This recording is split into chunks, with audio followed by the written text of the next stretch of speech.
দুর্গাপুজোর আগে দর্শকদের জন্য আসছে এক অনন্য সৃষ্টি অকাল বিসর্জন। কাহিনী, চিত্রনাট্য, সংলাপ ও পরিচালনায় আছেন শ্রুতি বিশ্বনাথ, চিত্রগ্রহণ ও সম্পাদনায় রঞ্জিত মণ্ডল, সঙ্গীতে সজল বিশ্বাস, রংবিন্যাসে RM ফিল্ম প্রোডাকশন, রূপসজ্জায় সন্দীপ হালদার ও জুই দাস এবং কার্যকারী সহায়ক হিসেবে আছেন জয়ন্ত কীর্তনিয়া। দুর্গাপুজোর আগে মুক্তি পেতে চলা এই চলচ্চিত্রে থাকছে নানা নামকরা শিল্পীদের অসাধারণ অভিনয়। অকাল বিসর্জন এক অনবদ্য সিনেমাটিক অভিজ্ঞতা যা দর্শকদের মনে গভীর ছাপ ফেলবে। এই পুজোয় পর্দায় আসছে এক ভিন্ন আবেগের গল্প, অকাল বিসর্জন। অকাল বিসর্জন মানে বোঝা যাচ্ছে নিশ্চয়ই এমন একটা ঘটনা আছে যেটা অকালে বিসর্জন হচ্ছে, তাই তো? নামটা সেরকমই মনে হবে দর্শকদের। এখন জানি না গল্পটা কোন দিকে এগোবে, তবে আশা রাখছি গল্পটা খুবই ভালো হবে যেটুকু আমি জানি, এবং খুব মন দিয়ে সবাই কাজ করেছে এবং ছবিটাও খুব ভালোভাবে রিলিজ হবে। আমার অনেক শুভেচ্ছা রইল, সবাই ছবিটা যেন দেখে। এখন হচ্ছে যে বাংলা ছবি গিয়ে কেউ হলে দেখতে চাইছে না, হল বন্ধ হয়ে যাচ্ছে, এসব তো ঠিক না। সব মোবাইলে দেখছে, ট্রেনে বসে দেখছে, গাড়িতে বসে দেখছে, কি কাণ্ড। সেটা যেন না হয়, সবাই যেন হলেতে গিয়ে টিকিট কেটে দেখে, এটাই আমি কামনা করবো। আমার চরিত্র আর কি হবে বলার, আমি সাধারণত ইউনিভার্সাল মা হয়ে গেছি। মিঠুনেরও মা, প্রসেনজিতেরও মা, জিতেরও মা, কোয়েলের মা, ঋতুপর্ণার মা, সবার মা। কোনো মা রাগী, কোনো মা মিষ্টি, কোনো মা কান্নাকাটি করে ভাসিয়ে দিচ্ছে। এই তো, এর বাইরে তো আর কিছু হবে না। এখন টলি পাড়ার মা, টলি পাড়ার মা। যাই হোক, মা আর কি বিভিন্ন ধাঁচের মা হয়, তো সেরকম কোন এক ধাঁচের মধ্যে আমাকে ফেলে দেওয়া হয়, এই হচ্ছে ব্যাপার। হ্যাঁ, আমার নাম পিনাকি দাস। অকাল বিসর্জন মুভির পোস্টার আছে, মুভির ব্যাপারে যদি একটু দর্শকদের কিছু বলেন। হ্যাঁ, মুভির ব্যাপারে দর্শকদের একটা কথাই বলবো যে আপনারা তো অনেক মুভি দেখেন, কিন্তু এই মুভিটা দেখলে এই মুভির মধ্যে একটা আমরা মেসেজ পাঠাচ্ছি। মানে বর্তমান যে সমাজ, বর্তমান যে প্রজন্ম কোন দিকে এগোচ্ছে, মানে ধ্বংসের দিকে এগোচ্ছে, তারই একটা প্রতীকী চিহ্ন কিন্তু আমাদের এই ছবি। আর নামটা শুনেই বুঝতে পারছেন যে অকাল বিসর্জন। আচ্ছা, তো মুভির মানে কনসেপ্ট কি যদি একটু বলেন। আচ্ছা, মুভির কনসেপ্ট আমাদের যে ইয়াং জেনারেশন, তার মানে ইয়াং জেনারেশন দেখবেন এরা সহজেই ভুল পথে পরিচালিত হয়, এবং গার্জেনরা আমরা সবসময় যেটা ভাবি যে ছেলে মেয়েদের ভবিষ্যৎ কি হবে। এখানে আমাদের সামাজিক কিছু প্রেক্ষাপট দেখানো হয়েছে।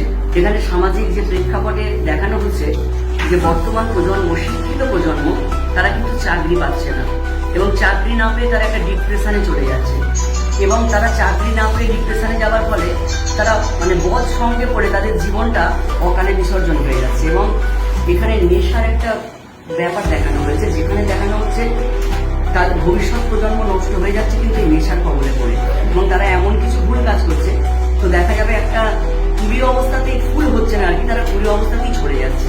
এবং আমাদের ছবির কনসেপ্ট এইটাই কনসেপ্ট, এবং সেগুলি ছবির নাম অকাল বিসর্জন। তো পুরোটা দেখলে তবে বুঝতে পারবেন যে ছবির মধ্যে আরো কি কি ব্যাপার আছে আর কি। এটা আপনারা রিলিজ কবে করছেন? আমাদের রিলিজ করার সম্ভবত পুজোর আগে। আমি শিশির কুমার সাঁতরা। আচ্ছা, অকাল বিসর্জনে আপনি প্রডিউসার, তো মুভিটার ব্যাপারে যদি বলেন, এরকম ধরনের মুভি যে এরকম ধরনের মুভি প্রডিউস করা বা এরকম ধরনের কনসেপ্ট ভাবার কারণ কি? বলছি, এই কনসেপ্টটা আমার কাছে বললাম, উনি বললেন যেটা যে ছবিটা আগে শুরু হয়েছিল, কোনো কারণে ছবিটা আটকে গিয়েছিল।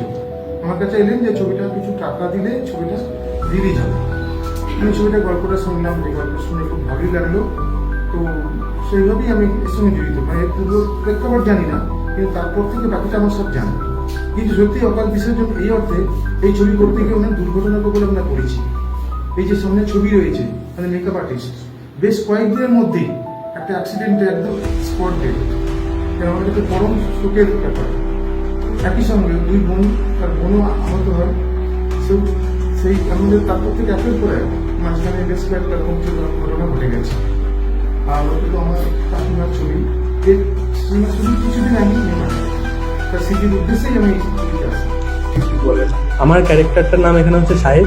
ক্যারেক্টারটা যেমন পজিটিভ তেমনি নেগেটিভ। মানে আমার ক্যারেক্টারটা পাড়ায় যখন কেউ বিপদে পড়ে তখন আমি আগে পাশে যাই, পাশে গিয়ে তাকে হেল্প করি, পাশে থাকি, সমস্ত সাহায্য করি। আবার আমি একটা খারাপ কাজের মাধ্যমে নেগেটিভ, মানে গোটা পাড়ার কাছে, গোটা সমাজের কাছে নেগেটিভ হয়ে যায়। কেন নেগেটিভ হয়ে যায় এবং কাজটা কি করি সেটা এখন বলবো না, ছবিটা না দেখলে বোঝা যাবে না, অকাল বিসর্জন না দেখলে। আমার ক্যারেক্টারটার নাম সাহেব। না, এর আগে আমি কাজ করেছি বিশ্বনাথদার সাথে, এটা আমার ফার্স্ট কাজ। যখন চাকরি পাচ্ছে না, যখন চাকরির বাজার অনিশ্চিত, ছেলেকে আমি এতটাই ভালোবাসি, মানে এতটাই স্নেহপরায়ণ, ছেলের জন্য সারাটা জীবন আমার এই কার্পণ্য করেই কেটে গেছে।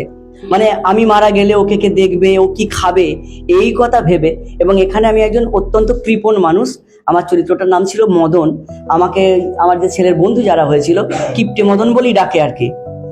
আমি ক্যারেক্টারটা ছিল আমার শিবু, আর যে নায়িকা মেন তার ছোটবেলাকার একজন খুবই ভালো ফ্রেন্ড ছিলাম বলতে গেলে। মানে ক্যারেক্টারটা আমি যে করেছি, খুবই ক্যারেক্টারটা করে আমি খুবই প্রাউড ফিল। আমার নাম মৃগাঙ্ক দাস। অকাল বিসর্জন নিয়ে কাজ করছি।